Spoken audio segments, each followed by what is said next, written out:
Salut, c'est la timonerie. Bon, aujourd'hui, on va faire un parvu. Donc, c'est un parvu le moins cher possible. Donc, pour ça, j'ai fait un chantier il n'y a pas très longtemps. Enfin, il n'y a pas très longtemps, il y a bien 5-6 mois. Et en fait, on a dû modifier une charpente métallique dans un bâtiment industriel, tu sais, les bâtiments préfabriqués. Et on a cassé un mur porteur, entre guillemets. Et à l'époque, ils avaient déjà installé un tube au milieu du placo. Donc ce tube, c'est celui-là. Donc je l'ai récupéré, hein, il partait à la benne. Donc pourquoi le laisser à la benne? Donc j'ai gardé. Avec Adrien, on l'a coupé en deux. On a fait des cales parce que tu vois, dans mon stock de bazar, on a un peu de stock. Donc j'avais pile poil la bonne section de tube. Donc on va le rallonger, on va le souder bout à bout. Voilà, parce que le parvu sinon était trop bas. Et en fait, le but, ça va être d'installer des planches de bardage agricole en quinconce d'un côté et de l'autre du poteau. En gros, on va mettre une planche de bardage agricole là, une là, une là, une là, et ainsi de suite pour avoir un parvu. Quand tu es en face, bah, tu vois pas chez le voisinage. Donc ça, c'est pour une petite maison, là, une toute petite maison qui appartient à Adrien. Voilà. Et les planches qu'on va utiliser, du coup, c'est celle-là. Donc c'est de la planche de bardage agricole, donc c'est de la 140 par 18 de mémoire.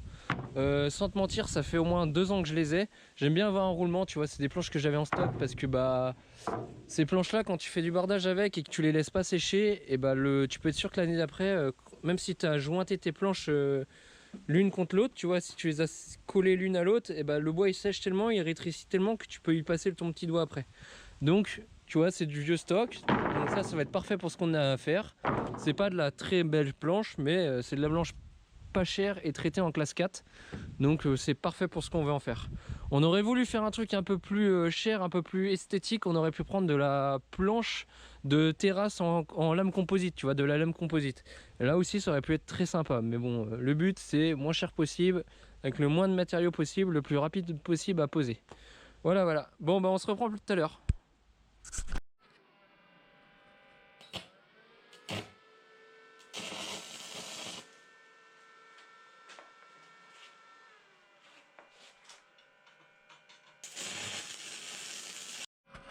Bon alors, j'ai tout pointé, donc mes deux tubes sont pointés, mes deux raccords pour allonger le tube aussi.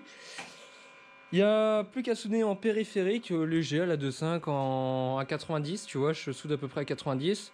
Cassé, poncé, donc après un petit coup de meulage donc au disque plateau fibre. Et après, je pense qu'on va partir sur une petite peinture à la bombe Montana. Bon allez. Donc ça y est, c'est soudé. On va mettre un petit coup de grattoir. Je sais pas, il est où? Il est là. Donc tu vois, avec mon petit couteau de peintre, j'ai enlevé les gratons. Une fois que j'ai enlevé les projections de soudure, je prends ma meuleuse avec un disque fibre et là, la magie.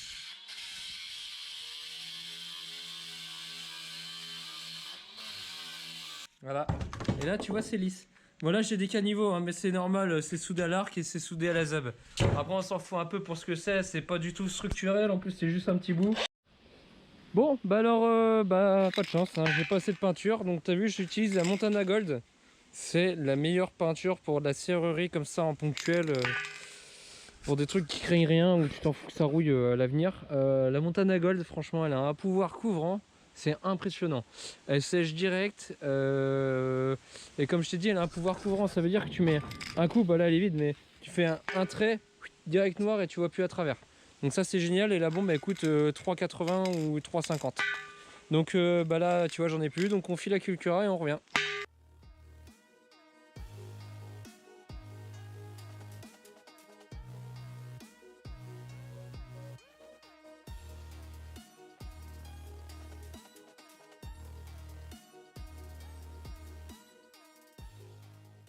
Bon alors, du coup, on a dit avec Adrien, on va les couper en... Tu sais, c'est des barres de 4 mètres. Et du coup, elles sont un petit peu plus longues. Tu as 4 mètres 3 pour avoir une coupe, pour avoir ta coupe de propreté. Donc j'ai ressorti la machine. Ça fait très longtemps que je m'en suis pas servi. C'est bon, on a le laser, on a la lampe. Ça, c'est cool. Ce qu'on va faire, c'est qu'on va se tracer. On va même pas s'embêter à tracer. Ouf. Allez, soyons fous. 1 mètre, un crayon. On a dit 2 mètres.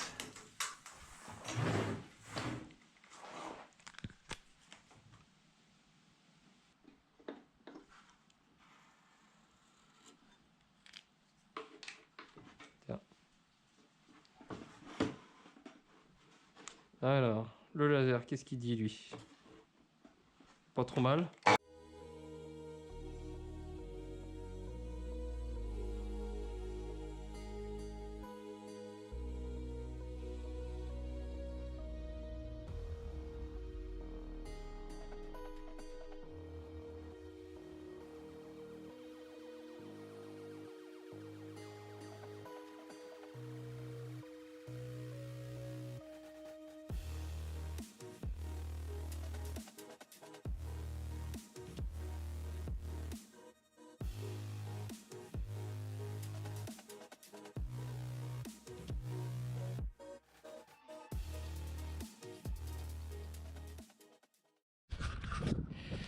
Bon alors ça y est, on y est, donc on a posé les deux poteaux. Donc tu vois, une platine en tête, une équerre en tête, une équerre là, t'en fais pas là, c'est parce que j'avais plus de rondelles, j'ai oublié de prendre des grosses rondelles. Tu vois, 4 splits inox en 8, calés, et le poteau va être bien là. Donc le but maintenant c'est de poser une planche en quinconce à monter au fur et à mesure. Bon allez, à tout de suite.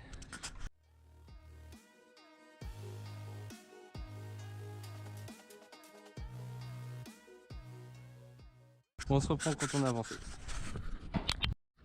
Bon là ça y est, c'est fini. Ouais, c'est bien propre, hein. Le style est sympa.